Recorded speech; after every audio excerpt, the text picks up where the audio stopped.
How about discovering and living some humility in the brokenness, humility in the arrogance, a humility that draws us into a quieter grace, into a more noble and honest way of being in the world. How about humility in all this posturing that we see? How about humility even in our own posturing? For it's probably there. You don't need to be a tyrant or an egomaniac to be posturing as the self. Everybody does it. Everybody does it who's completely identified with who they think they are, whether that's the bombast, the narcissist, or the victim.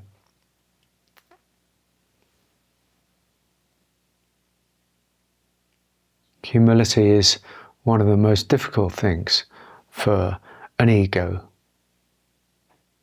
because the ego, in many ways, certainly in this invitation, has nothing to do with the humility.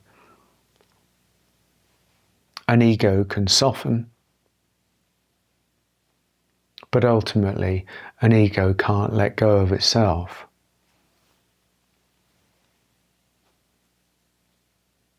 And if it can't let go of itself, then what? Then something deeper needs to happen. Something deeper within us. This is the power of grace and the power of a deeper, softer meditation that starts to allow us to see how we are and how we have been, how we posture, how we defend, how we stand on our conclusions and our interpretations and our projections in the world, and to be prepared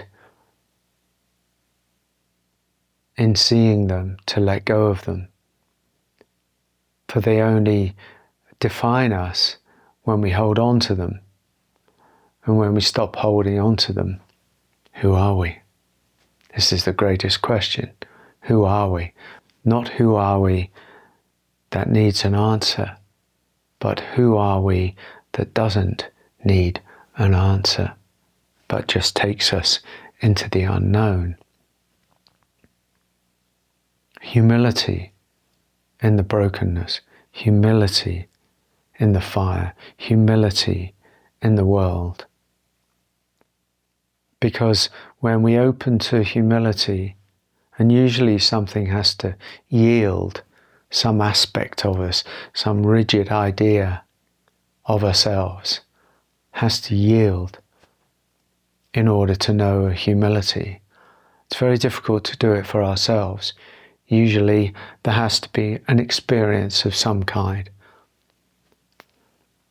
Preferably not just an insult by somebody who's trying to put us down or demean us in some way, but something that's either greater than us, some experience that brings us to our knees and makes us realize we haven't got the control that we would like, or we're not as big or as mighty or as powerful as we would like, or whatever it is, or we're not who we thought we were. I had a teacher, and the first time I met him, back in 95, he refused me entry to a certain experience because he called me out on it. He said, you don't want to. I can tell. You're so full of yourself. You don't really want to come into this experience, because this experience that we're offering is truth, and you have to take off your mask to do it. So you can't come in. You might as well go home. Go on, go home. And this was in the middle of an experience that I was out of my depth anyway, and it was powerful. He was a teacher. He was a master. I think he could see that in calling my bluff, something was going to happen. Either I was going to rage at him, or else something in me was going to break. And something in me broke open. And there I was, in the middle of a field in Wales, in the United Kingdom, humbled, humiliated, in a sense broken. And I looked at him and I almost begged him, said, okay, please let me stay. And that took a lot of courage on my part.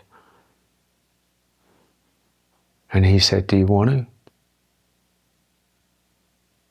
I said, I don't know what I want, but I don't want to be rejected. So I want to, I'm available. Can I come in? He said, yeah, okay. So then I was swept in to this experience. And then it all came out later. All my anger, all my rejection, all my tears, all my, sorrow, all my fear. It all started to come out. And that was a gamble. It was a gamble on his part, and it was a gamble on my part. But it showed me something about how tightly we hold on. And this was not flippant, and this was not, irresponsible. In fact, he was doing the greatest service to me that a spiritual teacher could do, which is to challenge me in a good way, challenge me with love, challenge me. And we miss this to a certain extent these days. We miss the challenge, because when the challenge comes,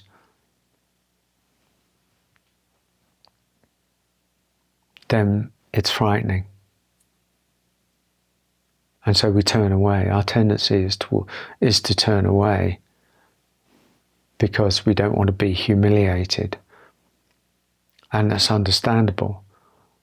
But then we just stay in safety. So, what I'm suggesting, what I'm talking about, is very subtle. And we can't do it when we can't get there by our own will. The ego can't surrender the ego. The self can't surrender the self. So something else has to break open. And we are tightly packed in within ourselves. We're tightly packed.